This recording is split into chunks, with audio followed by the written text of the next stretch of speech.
Before this video begins, I want you to comment down below what you think Arsenal's transfer window should look like. Then at the end of the video, review your comment and tell me if your opinions have changed, because there's just so much Arsenal need to do. Let's start with the goalkeeping department. And I know a lot of you will be very frustrated, but this is another summer where this position needs to be addressed.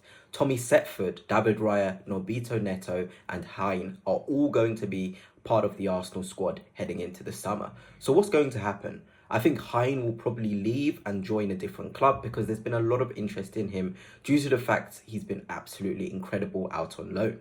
As for Tommy Setford, rumours have come out that Arsenal want to loan him out. They see him as a massive goalkeeper with massive potential. So he's obviously going to get that loan spell and we won't see him for the duration of next season. As for Neto, that loan will most definitely be terminated. Probably one of the worst deals that Arsenal have done in the goalkeeping department. So that leaves just David Raya as the only Arsenal squad goalkeeper heading into the next season. But this is where things will happen. Joan Garcia seems to be the #1 target, and it seems pretty much nailed on. As The Athletic have said, Arsenal have already done most of the groundwork for that deal and are ready to pay around 25 million for him. And I'll tell you one thing, Joan Garcia is a fantastic goalkeeper. So I guess that's that position addressed. We've got ourselves David Raya, we've got ourselves Joan Garcia, and I think either Hein or maybe another one of the academy goalkeepers will be in this squad as the third choice. Now let's move on to the left backs, where we have Tierney, Miles Lewis-Skelly, Zinchenko, Calafiori and Tavares.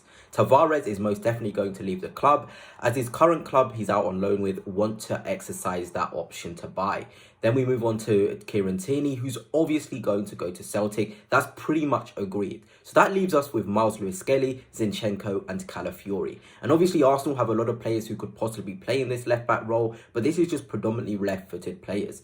So when we look at those three options, it seems likely that Zinchenko will also leave the club, meaning that we'll have Miles Lewis-Skelly and Calafiori as our two main options at left back. And unfortunately, it could be another summer where Arsenal are looking for a left back, as Lewis-Skelly and Calafiori are players of the same profile, and Arsenal need variety and overlapping fullback. There's been interest in De Kruijper from Club Brugge and other left backs as well. But if Arsenal do want to save the powder for other positions, then we can assume Timber and Tomiyasu to also be in this group of left backs, which means Lewis-Skelly, Calafiori, Timber and Tomiyasu can be seen as the four options in the left back area. Now let's look at the centre back area. Saliba, Gabriel and Kivior are the main centre backs for the squad. We've not seen anybody else, Timber here and there, but as options to play in that position, Arteta sees those three as them.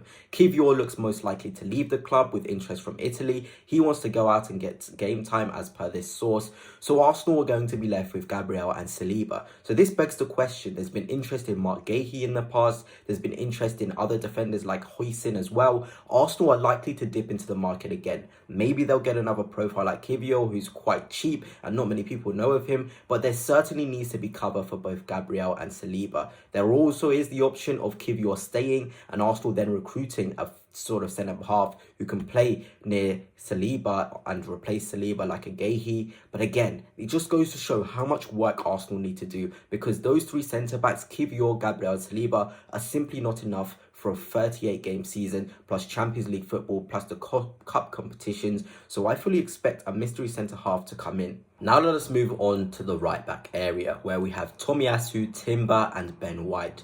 Three very quality fullbacks, with Tomiyasu set to stay regardless of what you think of him. His long-term injury would prevent any sort of movement for him in the transfer window. Timber and Ben White, for me, are good enough options. Both of them, of course, can cover in the centre-back areas as well. So maybe Arsenal don't need to invest in a centre-half and see both those guys as people who can rotate there as well. But yeah, in terms of the right-back zone, I think we can be very happy. Now let's move on to the most problematic position in the whole squad, and that's the defensive midfielder situation. We've got Partey, Jorginho, Rice and possibly Merino as options who can play in the six. Lokonga, yes, he's out on loan, but it looks likely that Sevilla exercise that buy option. So we can easily now discount Jorginho and Thomas Partey, as contract talks apparently aren't going to continue and both are set to leave the club, which then leaves us with just Rice and Merino as our options in the defensive midfield zone. Well, Arsenal are certainly set to sign Zubimendi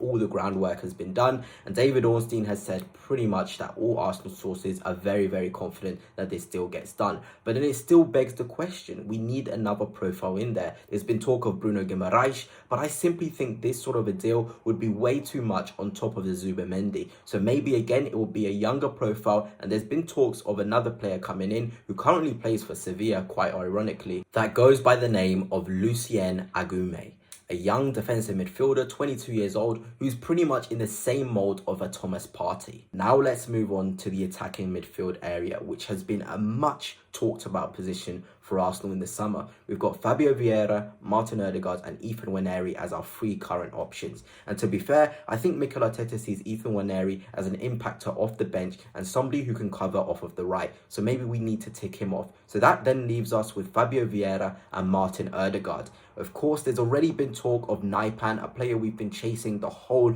of the January window, and it seems that he favours a move to Arsenal, so he'd come into the squad immediately and provide an option in the attacking 10 positions with Odegaard and Fabio Vieira. On Fabio Vieira, it seems as though that he may possibly leave the club. Let's say in this scenario he does. That means we're then left with Martin Odegaard and Naipan. So do you then dip into the market and look for a Florian Wirtz for 70 million and have your options of Odegaard, Wirtz and Naipan? I think it's highly unrealistic, but hey, let's just think about it, Gunners. This is a very, very busy summer, as you have seen. Anyway, that's the attacker midfield situation addressed well to an extent anyway. Now let's move on to the left wingers, where Arsenal have Leandro Trossard, Gabriel Martinelli, Reece Nelson set to come back to the club anyway, and Raheem Sterling. So for me, Raheem Sterling will most certainly leave Arsenal. We will not be making that deal permanent. In terms of Reece Nelson, I think he's another player who's now ready for the next step in his career to get game time permanently and leave the club. So that leaves us with Trossard and Martinelli as the options. And for me, I think one of those guys may see themselves out of the club. I really do think. David Ornstein has already talked about Arsenal being a club that are ready to surface a big sale. And I think it's possible. I really do think it's possible. So let's say one of them leave. In this scenario, we'll have Leandro Trossard because Gabriel Martinelli is younger. Then a Nico Williams would come in. Obviously, Nico can play off the left and the right. So it would be such a positive thing to have him at the club. So I think that's the left wing situation sort of addressed anyway. Now on to the big one, the centre forward position, where we have Kai Havertz and Gabriel Jesus as our only options currently. And of course, everybody will be talking about Alexander Isak, and he's a massive option. If we're able to do this deal, which I think is highly unlikely, especially if Newcastle do get Champions League, then we'd go into the season with Isak able to play in the centre forward role with Havertz and Jesus. I think Jesus' injury has prevented him leaving the club, and Havertz is obviously a very important name to Mikel Arteta. The thing with Isak, which is also a positive, is he can play off the left and then Havertz through the centre. So again, he provides depth on the left wing with Martinelli and Nico Williams, whilst also providing the depth in the centre forward role with Havertz and Gabriel Jesus. Now, finally, onto the right wing position. And I feel like this position, we won't sign anybody due to the versatility of the players. Nico Williams can play off the right with Saka. Then you've also got Ethan Nwaneri who can play off the right and provide a very, very good option too. So I feel like that position won't really be touched due to the emergence of those players. So Gunners, that is the full squad on the screen built by me. And as you can see, this video wasn't sort of made to show you who I want Arsenal to sign and who Arsenal are definitely signing, but the sheer amount of work that Arsenal potentially need to go through.